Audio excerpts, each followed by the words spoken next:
જય શ્રી કૃષ્ણ, જય સ્વામિનારાયણ. મિત્રો, વૈશાખ સુદ ચતુર્થી ગણેશ ચોથની કથા સાંભળીએ. ગણેશ ચોથનો અનેરો મહિમા છે. એમની પાછળ એક વિશાળ ગાથા છે. ગણપતિની ઉત્પત્તિની કથા સાંભળવા જેવી છે. એક દિવસ ભગવાન શંકર અને પાર્વતી બંને કૈલાસમાં બેઠા હતા.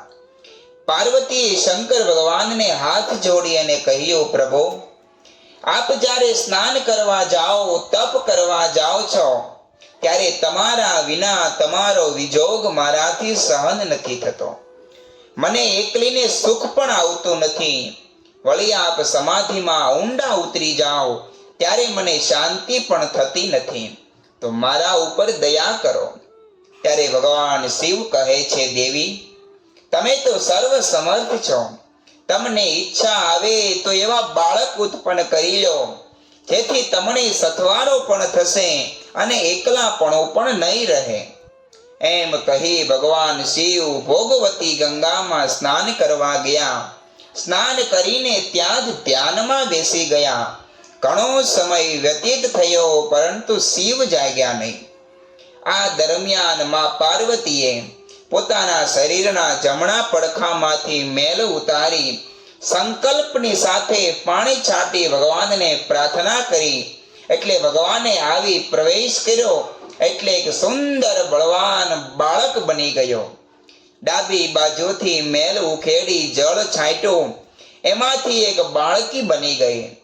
જે દીકરો ઉત્પન્ન થયો એમનું નામ વિનાયક રાખ્યું.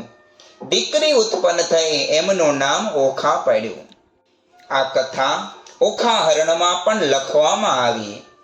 શંકર ભગવાન ધ્યાન કરવા ગયા. આ બાજુ દેવીએ પુત્ર અને પુત્રીની ઉત્પત્તિ કરી. દક્ષિણ અંગથી મેલ લઈને અઘડ ઘડ્યો રૂપ, હાથ ચરણ ને ઘૂંટણ પાની ટૂંકો અંગ સ્વરૂપ, ચતુર્ભુજ ને ફાંદ મોટી પરમ દિશે વિશાળ, શોભા તેની શી કહો કંઠે ઘોઘરમાળ, પહેલા હાથમાં જળ કમંડળ, બીજે મોદક આહાર, ત્રીજા કરમાં ફરસી શોભે, ચોથે કર જપમાળ. આમ ગણેશને ઉપજાવીને બોલ્યા પાર્વતી માત, એની પાસે જો જોડ હોય તો કરે બેઠા વાત. આ પ્રમાણે પાર્વતીએ ગણપતિની ઉત્પત્તિ કરી. ગણેશજીનો જન્મ થયો, સાથે ઓખા પણ પધારી. આ બંને બાળકો મોટા થાય છે. એવામાં એક સમયે ફરતા ફરતા નારદજી કૈલાસમાં આવ્યા. પોતે તો જાણતા હતા, છતાં પણ પૂછ્યું કે શંકર પ્રભુ ક્યાં ગયા? ત્યારે પાર્વતીએ કહ્યું, એ તો ભોગવતી ગંગામાં સ્નાન કરવા ગયા છે. ઘણો સમય વ્યતીત થઈ ગયો, હજુ પાછા આવ્યા નથી. નારદજીએ ફરીવાર પૂછ્યું કે તો ભગવાન સ્નાન ધ્યાન માટે ગયા છે, તો બે બાળકો કોના છે? ત્યારે સતીએ કહ્યું, મારું એકલાપણું ટાળવા માટે મેં ઉત્પન્ન કર્યા છે. અને સાંભળીને નારદજી શંકર ભગવાનની પાસે ગયા. આ બાજુ ભગવાન પણ ધ્યાનમાંથી જાગ્યા. નારદે શંકરને પગે લાગીને કહ્યું કે આપ તો અહીં તપ ને ધ્યાન ધરીને બેઠા છો, પણ ઘેર પાર્વતીએ બે બાળકોને જન્મ આપ્યો છે. ધર્મ વિરુદ્ધનું આચરણ કરે છે. આટલું કહી નારદજી ચાલ્યા ગયા. ભગવાન શંકર ક્રોધાવેશમાં આવી કૈલાસ ભણી રવાના થયા. એ જ દિવસે પાર્વતીએ પુત્રને કીધેલું કે બેટા, તું હથિયાર લઈને દરવાજે ચોકી કરજે, મારે અભ્યંગ સ્નાન કરવું છે. કોઈને પણ મને પૂછ્યા વિના અંદર આવવા દઈશ નહીં. એમ કહી પોતે સ્નાન કરવા બેઠા.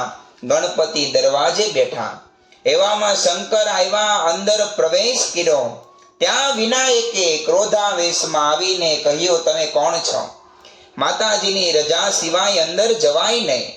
ત્યારે શિવે પૂછ્યું, મને અંદર જવાની ના પાડો છો? વળી તમે કોણ છો? ત્યારે વિનાયકે કહ્યું, હું તો પાર્વતીનો પુત્ર છું. અને આ સાંભળતા જ શંકરે નારદની વાત સાચી માની ત્રિશૂળથી પુત્રનું મસ્તક કાપીને અંદર ગયા. ત્યાં ક્રોધાવેશમાં આવેલા શંકરને જોઈ પુત્રી ભય પામીને મીઠાની કોઠીમાં હંતાઈ ગઈ. શંકરે પાર્વતીને ક્રોધાવેશમાં પૂછ્યું કે તમે ઉપરથી તો સતીપણું કેવડાવો છો અને આ કેવું ધર્માચરણ કરો છો? 2 બાળકો કેમ થયા? અને સતીએ માંડીને વૃતાંત કહ્યો. ત્યારે શંકર ભગવાન બોલ્યા કે હે દેવી, મારાથી બહુ અપકૃત્ય થઈ ગયું.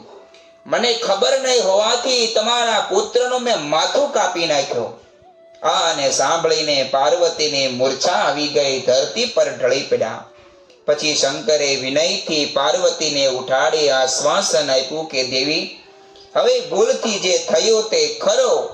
ત્યારે સતીએ કહ્યું કે જો મારો પુત્ર જીવતો થાય તો જ હું અન્ન પાણી ગ્રહણ કરીશ, નહીં તો મારા પ્રાણને ત્યાગી દઈશ. ત્યારે શંકર પ્રભુ બોલ્યા, હું બહાર જઈને જોઉં છું. જે પહેલા સામો મળશે તેનું માથું કાપી અને આપના પુત્રને ચોંટાડી દઈશ. માટે મિથ્યા ચિંતાનો શોકનો ત્યાગ કરી દો. આશ્વાસન આપી શિવજી દરવાજા બહાર જઈને જોયું. પ્રથમ હાથી સામો આવ્યો એટલે તેનું માથું ત્રિશૂળથી કાપી પુત્રના ધડની સાથે ચોંટાડી દીધો અને જળનું સિંચન કરતાની સાથે પુત્ર સજીવન થયો. એ બાળકને લઈ શિવ તરત પાર્વતી પાસે આવ્યા. કીધું કે લ્યો, આ તમારો પુત્ર સજીવન થયો છે. જો એટલે સતીએ પોતાના પુત્રને હાથીના મુખવાળો જોઈ ચિંતા કરવા લાગ્યા કે આવો કદરૂપો પુત્ર શા કામનો? ત્યારે શિવજી બોલ્યા કે હું તારા પુત્રને વરદાન આપું છું કે આ તારો પુત્ર સર્વેથી અગ્રપણે પૂજાશે.